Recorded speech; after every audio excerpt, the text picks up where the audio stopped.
Okay, let me start off by saying I know I took a lot of heat for my review of last week's episode Warning Signs, and I stand by it.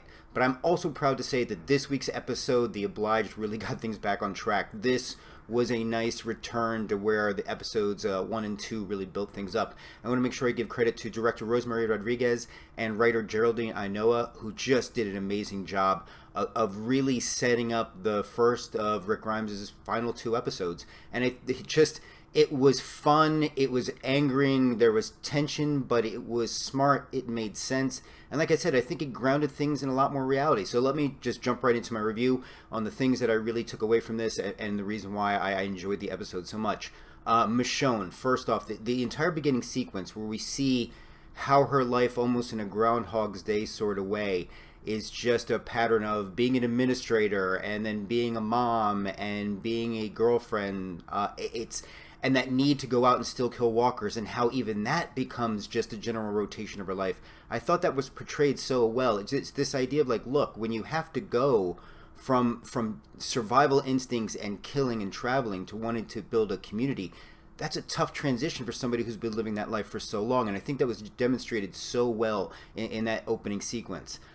Jesus, Tom Paine, I'm really liking the role his character could play. I was expecting it to, well, I was hoping it wasn't going to be cliche going in to how things ended up last season. But I think he's a sound mind and voice for Maggie. This idea of like, look, I don't agree with what Rick did, but that doesn't mean I'm going to rubber stamp everything you're going to do also. And I think Maggie needs to hear that. How much she's hearing it, we're not sure.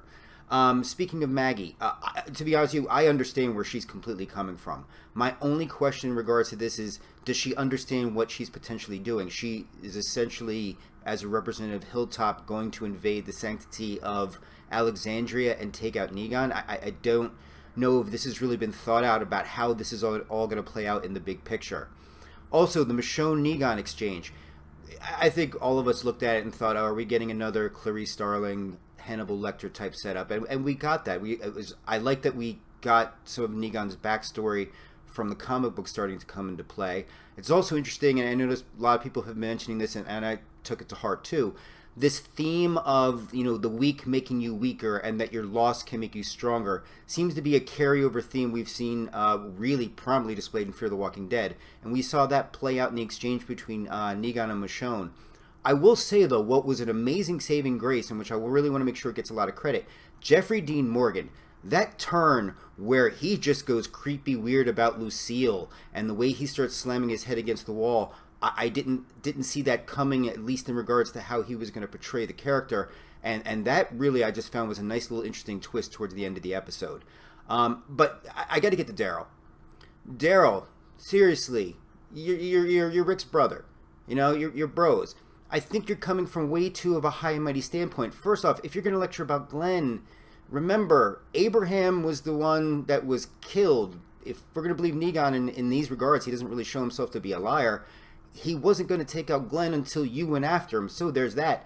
Plus, I think if I remember correctly, there were stories about Daryl going and taking out saviors while they were sleeping and things like that. So again, if we're going to talk about the atrocities of war, I'm just saying, I just felt like, Daryl and everybody else were just forsaking Rick and just moving on from Rick, and it was heartbreaking.